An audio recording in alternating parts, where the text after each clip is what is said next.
Here we go. We've got a storm diving on down out of the Pacific Northwest and into the plains, and it's set to bring very dangerous thunderstorms with it. We've also got a separate issue in the tropics with a storm developing along the southeast coast. I've got a full breakdown of the rain totals with these storms, as well as the severe weather potential that's coming up in this video, so go ahead and like and subscribe.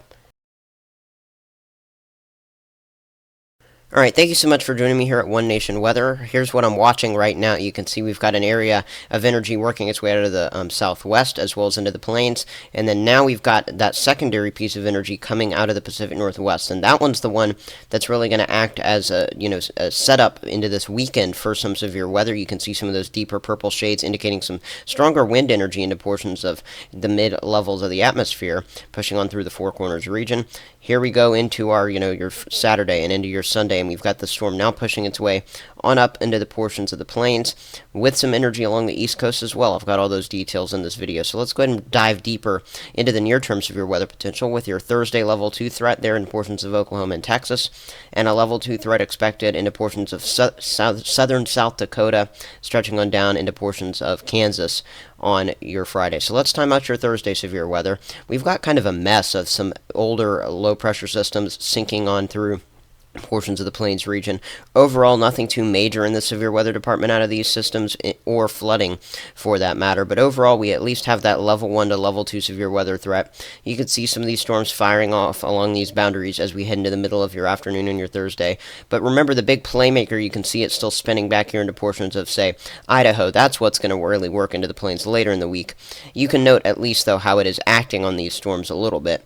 Here we go, overnight, Thursday night, and into your early Friday morning, the NAM model picking up on the chance for some pretty strong storms to be working through southern Oklahoma and heading on off towards the south. Wouldn't rule out a tornado in the severe weather risk for your Thursday or your Friday, though that risk does look to be on the lower side in general. The Friday severe weather risk comes as the low pressure system will be directly entering the area. This is the first risk of the week where that low pressure system is the direct influence on that risk. As we go into your Saturday, we will already have a slight risk likely anticipated from the Storm Prediction Center, as you can see on your screen, from northeastern Oklahoma heading on over to Iowa. That is what we're looking at now. And this includes the Central Plains and Midwest with a classic cold front look for you there on the GFS model for this setup, and something that we need to watch because it's not necessarily normal to get this kind of front to work across in the fall for the plains. So here's why the mess is starting early. You can see we've got a new low pressure still yet to fully arrive. It's back into the Mountain West for your Thursday, but the reason we're getting all of this early initializing activity is because of these weak systems and boundaries sitting across the plains. They're not strong, but they're enough to produce those scattered showers and thunderstorms. But here's another look at how that new storm blossoms. Again, a level 2 risk expected from southern South Dakota to northern Kansas on your Friday with a slight risk there, and another 15% risk, which is equivalent to a slight risk for either Saturday, entering the Midwest. So again, that's just to show you that this low pressure system does mean business, and it will bring considerable instability to support the front. The front will bring considerable instability support for these storms as we go into the weekend. You can see the moderate instability levels for us there in those orange and red colors, and this works all the way from portions of southern Texas all the way on up to portions of Iowa. Just because you have storm energy doesn't mean you have storms, but the models are certainly showing the storms developing. And notice how this front really powers up the storms Saturday evening especially. I think Saturday evening might be our biggest bout of severe weather out of this entire event, with most of the lightning on this map showing up into the slight to potentially maybe even upgraded enhanced risk area that's going to be here into portions of Iowa and Missouri primarily. But this chance of storms will stretch all the way back down into portions of South Texas. So your mid-level wind you can see pushing in out of the south and the west. We're seeing a little bit of wind shifting with height, so I wouldn't be shocked if there were a brief tornado spin up out of some of these storms, especially into the midwestern region with the system. But you can see my severe certainty chart shows the level 2 going on Friday out of the Dakotas and Central Plains. And look at that, I've got level 3 out of 5 threat going into portions of Iowa, northwestern Missouri, and far northeastern Kansas on your Saturday. I would monitor that very closely with the chance for storms to go all the way back to Texas, not only on Saturday, but as well as we go Saturday night into our Sunday. Look at how this pushes on down towards the Arklatex region again. These are just my predictions, but this is using the data from the models, looking at some of the amount of instability levels, the amount of lightning predicted. And you can see how that level 1 risk would at least going up into the Midwest. But one thing to note with this system, it is weakening as it pushes on off towards the east, which is why our severe weather risk just downgrades day by day starting Saturday. That's why we hit that peak Saturday and begin heading on down, because it's reaching that peak intensity before winding on down. Monday is that level 1 risk that I'm anticipating here. It's still in the Arklatex. Heavy rain is very likely. You could see that shield getting going across portions of the plains, and you can even see that slightly backward C shape that the low pressure system really provides with this. But some of these totals, all the way from portions of Oklahoma and Arkansas, which I'm showing on your screen being your 4 to 6 inches, that will be some of the higher end totals. But we're looking at the potential for at least 2 to 4 inches of rain to stretch all the way back up and around and into the Mountain West. And yes, some of this will fall as snow, but overall, the rain value of this precipitation will be about even up to an inch or two into portions of Montana as well. Your flood risk for your Thursday and Friday is a level 2 into portions of Montana and heading into the Dakotas on Thursday, with a level 1 risk there in the Arklatex. Notice how that Arklatex risks upgrades on your Friday, while those risks further north are on the level 1 side at that time. And then here we go into our Saturday and Sunday, some of these extended outlooks from the Weather Prediction Center. Pretty much this entire front having a level 2 out of 4 flood risk on your Saturday. And then as we go into your Sunday, that's going to fall on off towards the south and east again with those severe storms entering portions of Texas. That's why we would worry about the worst flooding as well to come into those areas. This is prolonged. We've been seeing the storms this week with some of those weak boundaries, especially across the southern plains. That's why this area is going to be the most prone to the flooding as these events roll on.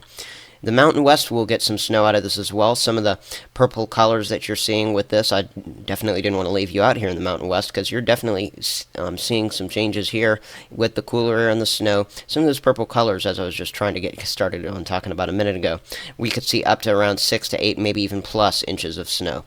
Now, overall, though, this storm will not cool it down. It'll try to make its way through some of the heat that's building into parts of the country, but overall, it's not going to be very successful in doing that, and it'll be as if this storm never came through as we start next week, with temperatures running about 5 to 10 degrees above average, really from portions of the Midwest all the way on back over into the Mountain West, with really no traces of cooler air, especially according to the GFS model.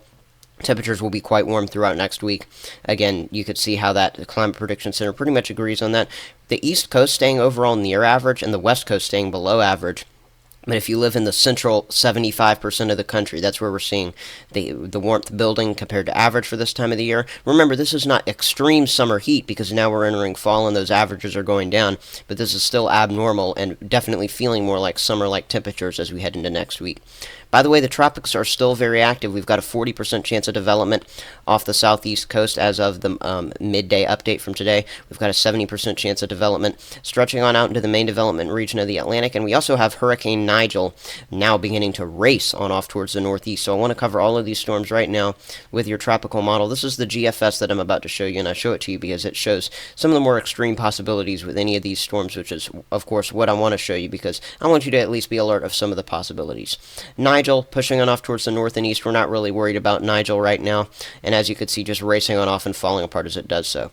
Now, you can see this new area of spin beginning to develop right off the Carolina coastline. You can see that low pressure formation. Now, the wind gusts in the storm will overall be on the 30 to 40, maybe 50 mile per hour side as this pushes inland, especially into the mid-Atlantic region. But what I want to stress with this system is that it doesn't take a lot to knock down some trees, especially with prolonged wind. So just be ready for some heavy rain and wind with this system as we start and unfortunately start off your weekend. And yes, some of that energy will try to push its way on up into portions of Massachusetts as well. So we'll see if it can make its way on all the way up there to some of the areas that Lee impacted. But overall, the heaviest of the rain looks to stay mostly offshore. Then our attention turns over here to what will either be Ophelia or Philippe. If this system turns into subtropical storm Ophelia, the one right off the Carolina coast, then we will see this be Philippe. Otherwise, this will be Ophelia. Nonetheless, a lot of possibilities with it, with me drawing out that cone on your screen right now. That's pretty much what we're looking at in the model consensus. The European model barely showing the storm even hanging on and existing as it pushes out into this part of the Atlantic, but the GFS sure shows it existing, and then some on that for sure. Look at this into Puerto Rico. We could see some very significant impacts hitting the Antilles. According to this GFS scenario, this is the worst case scenario with this potential system. Pushing on through the Caribbean, you could see how it would just basically head right on over Puerto Rico with this possibility. But remember, we're talking more than a week out. I like to talk about distant possibilities, just so you're prepared, but certainly probably some big waves at the minimum. But notice how the European model, I'm drawing out what it shows. It shows this thing well out to sea, while the GFS pretty much brings this with any sort of chance for impacts towards the United States at a much higher possibility from this run. And then, of course, that's basically the cone that the GFS would agree on. Anywhere along far eastern Gulf Coast to the southeastern coast would need to monitor this.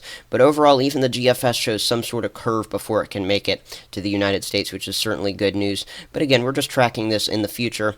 Right now, our attention is on the plain storms as well as the potential subtropical storm, this one, the weird entity to bring wind and rain to the mid-Atlantic. We could see some totals in excess of an inch from portions of the Carolina coast all the way on up to places like New Hampshire and the Maine coastline, but the heaviest rain will be along portions of Rhode Island, the Cape Cod coastline there, curling around back through the mid-Atlantic, where we could see some totals exceeding maybe 2 to 4 inches in a few spots. And the wind gusts with this storm will be the worst offshore, but we could certainly see some gale conditions try to push on shore, with wind gusts exceeding 60 miles per hour in a few locations on the far eastern shores. Thanks so much for watching. Like and subscribe.